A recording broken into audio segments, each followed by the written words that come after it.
Итак, ребят, смотрите, я решил зонированно делать весь гараж, но, естественно, цвета будут одинаковые, что у пола, что у потолков, что у стен.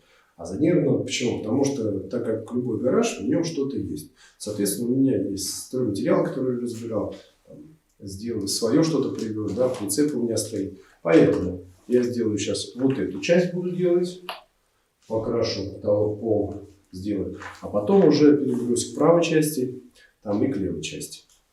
Вот. Но сейчас, прежде чем приступить к покраске ко всем остальным делам, то есть я здесь все уже разломал, мне нужно что-то делать с стенами. Стены, на стенах я наклеил вот здесь обои, видите, подтеки какие-то, неровности. Для того, чтобы сделать нормально все это, меняемо, чтобы покрасить, покрыло. Конечно же, краска у меня будет специальная, там, безидовая, она покроет все трещины, еще что-то такое. Но я сейчас сниму все неровности, шероховатости и отколоплю краску, потому что она все равно отпадет. И где-то есть, вот видите, севший гараж все-таки долго стоит. Там я сделаю вот реверс ротбан, там зашпаклюю. Соответственно, сейчас первое, что я делаю, я купил такую щетку металлическую, уже чуть-чуть тиранул, посмотрел, отлично получается. Сейчас одену респиратор, перчатки и шапку и пройдусь всю поверхность абсолютно, и потолок, и стены, сниму все вот эти неровности. Вот. Потом возьму, зашпаклюю, ну и в принципе потихонечку приступлю потом к покраске. Так, погнали.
Так, ребята, вы, наверное, видели, как здесь все стоял клубами дым.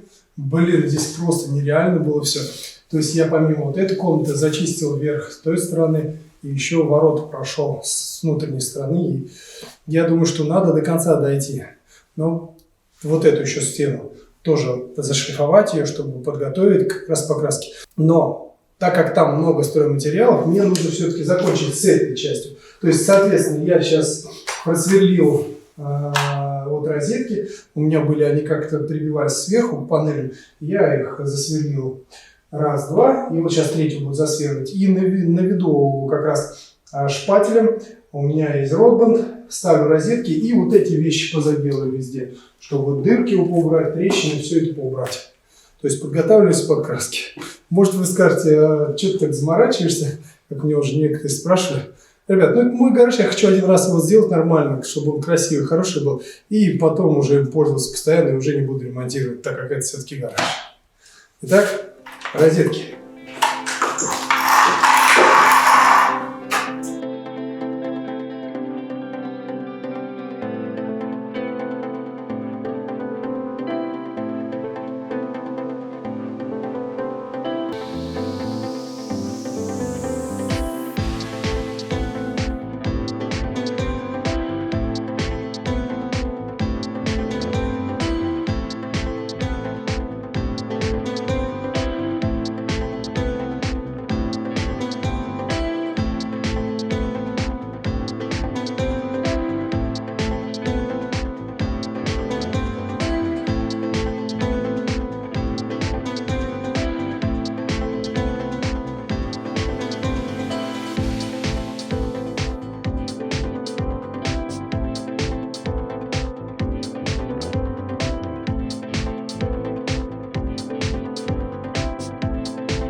В процессе подготовки гаража я заштукатурил, но потом меня посетила мысль, что не удастся, потому что когда я заштукатурил когда я зачищал, очень сильно пыль стояла везде. Соответственно, если я буду частями, то пыль все равно проникнет в одну, в другую часть, и толку от того, что я покрашу, потом сюда пыль налетит на стены, это не очень хорошо.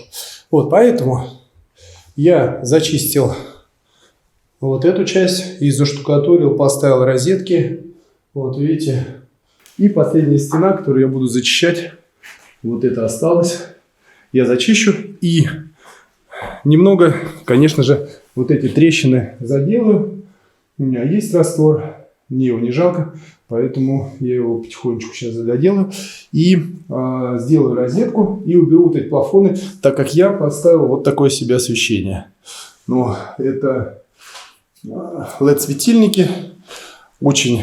Первый экономично, второй очень хорошо светит дневным светом. Мне это полностью устраивает, соответственно, я их и буду устанавливать.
После того, как я всегда зашпаклевываю эти всякие неровности, мне главное, чтобы не было больших ямок, неровностей и все остальное.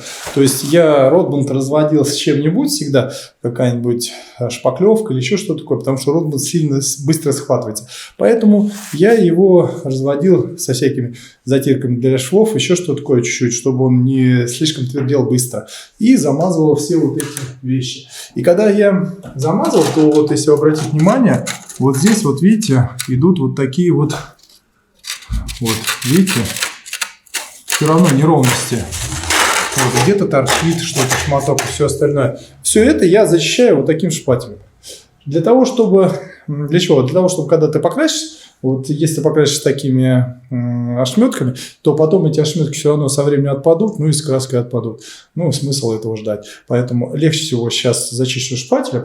И уже, наверное, приступлю к другому этапу. Я подмету все здесь, весь мусор, и подготовлю пол для наливного пола. И, наконец-то, приступлю к тому, что укреплю пол, и потом уже начну красить. Наконец-то все идет к концу, ребят. Я уже замучился ждать этого момента.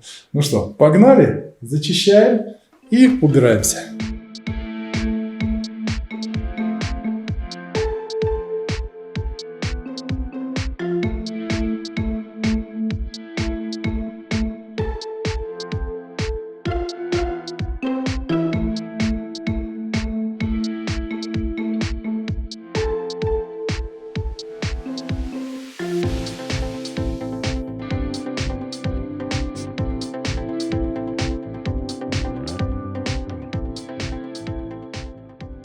Итак, ребят, эту часть гаража, самую большую, я залил наливными полами.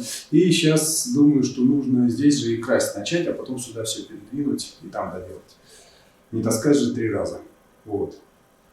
И сейчас, как вы видите, теплообменник, минусовая температура стоит на улице. Поэтому я поставил теплообменник, на него ведро. Ну и так как теплообменник он сам себе нагревается хорошо, и поставил ведро с водой, теплой водой. Ну, она мне нужна будет при разводе краски. И, как вы видите, здесь еще компрессор стоит. То есть красить я буду через компрессор. Вот. Ну, сейчас ближе к краске. По краске я взял колер Lexans. Мне просто понравился бирюзовый. Здесь расцветки. Будет бирюзовый гараж. У меня такой зеленоватый чуть-чуть стены. Ну, бирюзовый самый отличный будет. Вверх у меня будет светло-бирюзовый, потом потемнее, и самый темный будет палый. Это колер. Я взял его сразу 900 мл. Где-то в районе 400 рублей взяла. Мне надеюсь, что его хватит как раз на все.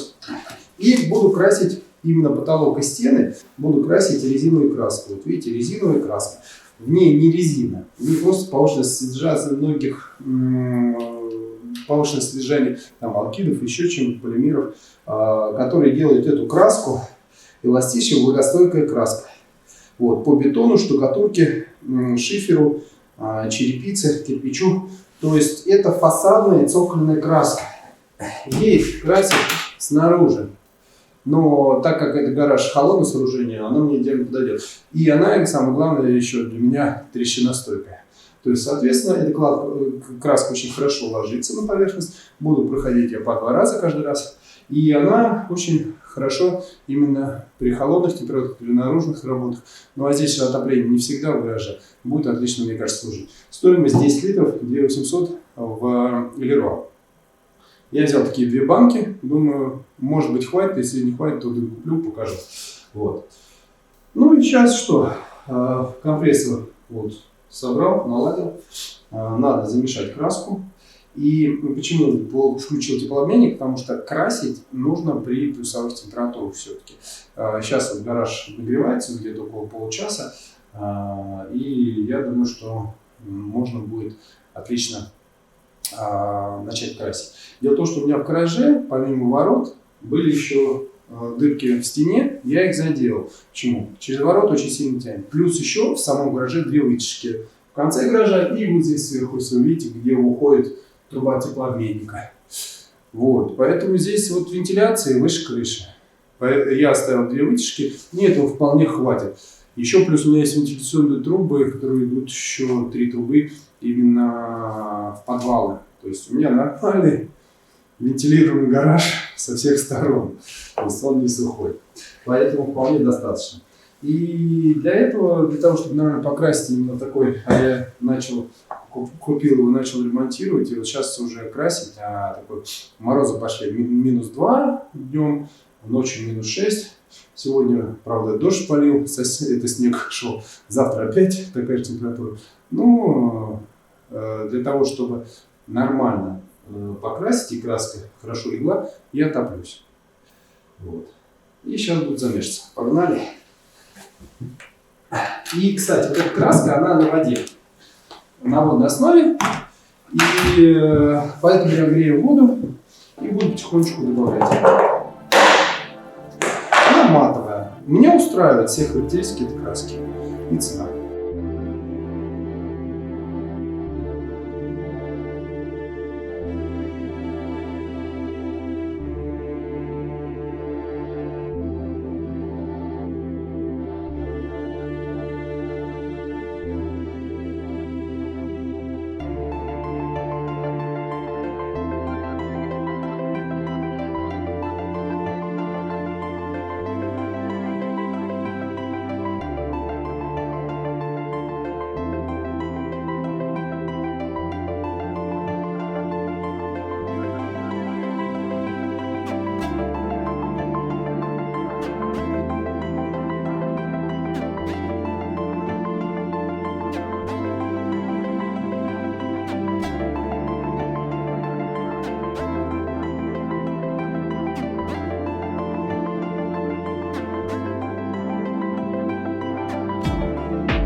Итак, ребят, покрасил 2 раза потолок. Вот сейчас я вам хочу показать итоги. Ну, направил специально лампу вверх. Вот, и смотрите на контрасте. Вот у меня потолок получился, стены вот такие цветом, на пару тонов ниже, а вот потолок вот цвет вот такой светлый. Я как раз и добивался этого светлого цвета. Мне нужен был светлый цвет. Вот. Но это вот как он выглядит, когда лампа не светит на него. И вот контраст его со стеной. Светлый, так как я и хотел. Мне нужен был светлый цвет. Я хотел его сделать светлым, чтобы он отличался. Как бы. Вообще можно было белым сделать. Это я что-то подумал. Может быть, попробовать его колернуть чуть-чуть. Вот колернуть чуть. Вот. Ну и получился у меня вот такой потолок. Для покраски потолка мне потребовался компрессор. У меня вот Патриот 24, евро 24 240. Вполне хватает. Естественно, перчатки. Естественно, размешивать краску. Краситель. Я его не полностью, грамм 30 я его использовал максимум. Вот краситель. Это Колоран, Люксенес, изумрудный. Вот. И краскопут где-то в районе 1000 рублей с нижним бачком, потому что с верхним бачком, ну, довольно-таки проблематично красить именно потолок с верхним бачком, поэтому с нижним бачком покупал, чтобы красить его. Ну и потом стены, естественно, будем красить. Вот. И краска. У меня ушла полностью вот такая краска, мне этого хватило. Гараж у меня 3,70 на 9,80. Ну, естественно, вот если вы видите, шумит, это обогреватель, потому что я начал свой ремонт в прохладное время, уже в морозное время, температура до -1 доходила, поэтому я, когда красил, я топился. Вот и все. Далее покраска стен. Я сейчас закончил полностью потолок красить, и сейчас вот в ней намешиваю ее для того, чтобы цвет сделать, цвет чуть-чуть стен потемнее, чтобы он чуть-чуть был потемнее, ну а полы еще темнее тогда сделаю. Вот. И добавляю краситель. Ну, примерно я пытаюсь пропорции сохранить, но все равно на глаз. Там крышечком меряю, еще чем-то. Ну, вот такой кустарщины. То есть сейчас нужно сделать цвет хороший, более темный для стен. Ну что, погнали дальше. Я вот сейчас навожу. Вот, видите? И сейчас возьму миксер и буду все это замешивать, подготавливать.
Итак, ребят, смотрите, вот первый слой покрасил, уже не так блестит, краска специально вот матовая, но все равно вот где-то прошел, вот здесь все нормально.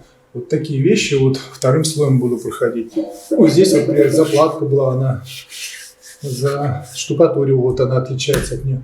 Ну, чтобы однородная вся была масса, все было однородно. Я сейчас буду, естественно, вторым слоем. И вот у меня вышло такие коллизии, но это железо, это краска все-таки по бетону, не по железу. Может, потом я все-таки покрашу по железу, чтобы ржавчина не вылазила каждый раз. Вот. И ворота я тоже буду другой краской. И деревянный, и железный, другой совершенно краской. Вот. Покажу попозже. Смотрите до конца. И сейчас у меня по плану пройти. Все равно, вот видите, как-то белые пятна где-то есть, еще что-то такое. Не везде все взялось. Вот. Однородно. Чтобы однородно было, вот как на потолке, есть светлый. Вот краска, она вся однородная. Я 2 раза прошел. Ну, это краска по бетону, она имеет такое свойство. То есть нужно 2 раза. И сейчас я вот 2-й раз все это пройду. У меня останется немного вон там доделать. И потом получится, у меня останется ворота покрасить. И вот шкаф покрасить весь. И, в общем, и столы смонтировать, тоже покрасить. В общем, работа непочатый край. В общем, начать да закончить.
Ну, итог небольшой, промежуточный, ребят, по стенам. 2 раза прокрасил, и вот смотрите, какие стены получились. Мне нравятся. Они чуть-чуть потемнее, чем потолок. Вот видите, рукой ввожу, никаких остатков нет. Вот, они пыли, влага защищаются, трещиностойкие, все как нужно для гаража. Ну и я думаю, что и водой их можно мыть, так как они все-таки, эта краска для наружного применения, она крепость свою наберет и будет отлично. И я, получается, вот оттуда покрасил. У меня осталось треть стены. Вот с той стороны чуть-чуть, и вот там я должен буду подразобрать и убрать. И там покрасить. Надо все-таки доделать. Но так как у меня все-таки вещи лежат, то я сейчас все вещи перетащу к этой стенке, так как она по всему гаражу покрашена 100%. Вот, поставлю ближе к этой стороне. И с той стороны буду все перетаскивать на эту сторону и закрашивать с той стороны все. Ну, так что ремонт еще продолжается. Но промежуточный эффект мне нравится. Вот такой классный. Не идеальный, конечно же, прям супер-пупер. Некоторые вещи не закрасились. Вот, например, у меня вот здесь была подтеки от гудрона. Надо будет еще раз покрасить их, и уйдет все это вещи. Ну, в общем, стены для гаража вот такие. Ну, как по мне. Так что все удается.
Итак, ребят, подсыхает. Вот, в любом случае, в холодную погоду подольше сохнет, поэтому приходится промежутки делать. Покрасить стенку и ждать, пока она подсохнет.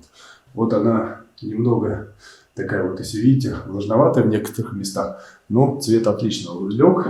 И, в общем, когда она высохнет, она будет вообще матовая. Вот, 2 слоя, в принципе, нормально. Можно и в один, это же гараж. Вот. А вот в этой части, вот смотрите, вот цвет, она не мажется, все отлично. Вот. Меня краска полностью устроила. Ее качество, характеристики. Вот смотрите, еще, вот, видите, это высохшая часть тоже. Для моего гаража мне понадобилось вот для того, чтобы покрасить стены, резиновая краска, которую я в Леруа брал 2803 рубля. Мне ушло 1,5 ведра. Но у меня не стандартный гараж. Если вы красите стандартный гараж, то, мне кажется, вы можете уложиться в одно ведро. Но, с другой стороны, надо понимать, что у меня еще стеллаж большой, который занимает практически стену. То есть я стену еще не красил. Ну, вот вам решать, во сколько слоев и как вы будете красить, какой у вас будет расход. Ну, у меня 1,5 ведра ровно ушло. Также краситель. Ну, краситель я и колеровал еще вверх, и он мне еще остался. У меня литровый, он пол-литра остался. Вот такая фигня для того, чтобы размешивать краску. Вот. Где-то рублей 300. Но она мне еще пригодится. Во всех остальных я и полы мешал, и все, что будет. Краскопур тоже я красил потолок ими и стены. Почему краскопур с нижней загрузкой? Потому что сверху, вот так вверх красить потолок нельзя. Вот. Ну, а потом у него еще диаметр сопла. Вот именно диаметр сопла здесь, наверное, сыграл важную роль. Здесь у него 2,5. Соответственно, для этой краски нужно 2,5. Вот. Уже больше там автомали, все остальное идет 1,5 забора, чем красить все остальное. Здесь вот 2,5. Вот. И, естественно, компрессор. У меня он на 24 литра, 240 литров в минуту. Хватает. Для бытового использования хватает, вполне хватает, чтобы покрасить. Ну и, естественно, нужно обогревать гараж в холодное время года. И не быстро все это сохнет. Особенно вот второй слой, который я наносил, вот до сих пор он досыхает. Ребята, подписывайтесь. Всем, кому нравятся именно эти серии ремонта гаража.